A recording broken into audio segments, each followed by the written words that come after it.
ایک بہن نے یہ آفر کچھ کویسچنز ہوتے ہیں پہلے، ایک بہن نے پوچھا ہے کہ میرے سسر اپنا مکان بیچنا چاہتے تھے جس کی ذمہ داری میرے شوہر کو دی۔ ایک پارٹی آئی، سودا طے ہوا، بیانہ لے لیا، 3 مہینے کا ٹائم دیا، لیکن وہ پارٹی 3 مہینے میں پیسہ نہ دے سکی، سودا کینسل ہو گیا، ہم نے بیانہ ضبط کر لیا۔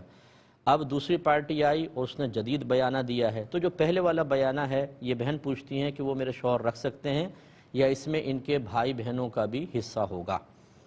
دیکھیں اس کا جواب یہ ہے کہ بیانہ جو ہے یہ ہماری اپنی اختراع اور ایجاد ہے، شرعی لحاظ سے بیانہ کا کوئی تصور نہیں ہے،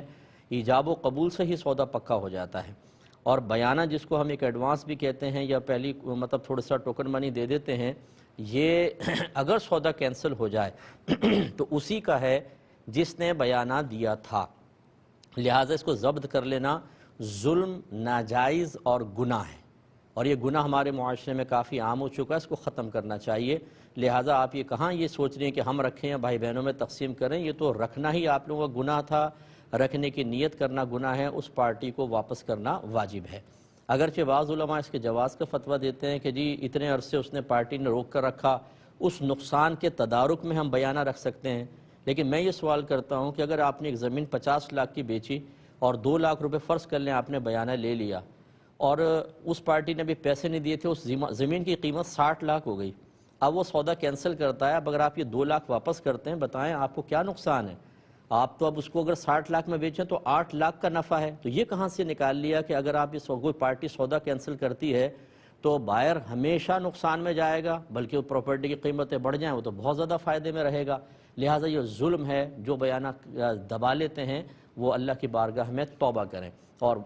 اس کو واپس کریں۔ ہاں اگر یہ صورتحال ہو کہ جی ایسا اکثر ہو جاتا ہے کہ پہلے پارٹی پلاٹ روک لیتی ہے کسی فاسد نیت کی وجہ سے اور بعد میں منع کر دیتی ہے، اب ہم بیانہ بھی واپس کر دیں، تو اس میں مالک کے نقصان کا اندیشہ ہو سکتا ہے، لیکن کسی کی نیت کا حال تو ہمیں نہیں پتہ، اس کی خالی نیت کے اوپر بدگمانی کر کے ہم اس کا پیسہ ضبط نہیں کر سکتے۔ یوں آپ کر سکتے ہیں کہ جب آپ یہ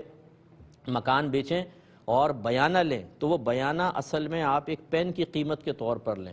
آپ یہ کہیں کہ مکان ہم نے ایجاب و قبول کر لیا، ٹھیک ہے آپ 3 مہینے میں پیمنٹ دیں، ہم مکان حوالے کر دیں گے، لیکن شرط یہ ہے کہ آپ کو یہ پین 2 لاکھ میں خریدنا ہوگا۔ وہ کہے ٹھیک ہے، اب اس پین کی قیمت آپ نے 2 لاکھ میں لے لی، اب اگر وہ اور 2 لاکھ لے لیے، پین دے دیں ان کو، اب اگر سودا کینسل بھی ہو جاتا ہے تو آپ کو یہ 2 لاکھ دینے کی ضرورت نہیں ہے، کیونکہ یہ تو پین کی قیمت تھی، پین آپ نے دے دیا۔ اب اس پر یہ سوال ہو سکتا ہے کہ حدیث میں ہے کہ بیع اور شرط کو جمع کرنا منع ہے، تو جواب یہ ہے کہ بہت سی شرائط ایسی ہیں جو مروج ہو جاتی ہیں اور فقہاء نے ان کی اجازت مرحمت فرمائی ہے، جیسے گارنٹی وغیرہ چیزوں کی ہم طلب کرتے ہیں کہ یہ میں موبائل لیتا ہوں کتنی وارنٹی ہے، وہ کہتا ہے 1 سال کی وارنٹی ہے، تو یہ ہم شرط ہی تو لگا رہے ہیں کہ خریدتا ہوں اس شرط پر کہ 1 سال کی وارنٹی ہوگی، تو جو معاشرے میں اس طرح رائج ہو جائے یا ایسی شرائط جن کو علماء اجازت دیں، مفتیان کرام، اور وہ اس وجہ سے اجازت دیں کہ اگر وہ شرط نہ لگائی جائے، وہ کنڈیشن نہ لگائی جائے تو سامنے والے کی طرف سے دھوکے کا اندیشہ ہے اور فراڈ اور بہت زیادہ تکلیف دینے کا، ضرر کا اندیشہ ہے، اس کی اجازت ہو سکتی ہے، تو یوں کر لیں زیادہ بہتر ہے، لیکن جو ابھی آپ بہن نے پوچھا وہ بیانہ ضبط نہیں کیا جا سکتا۔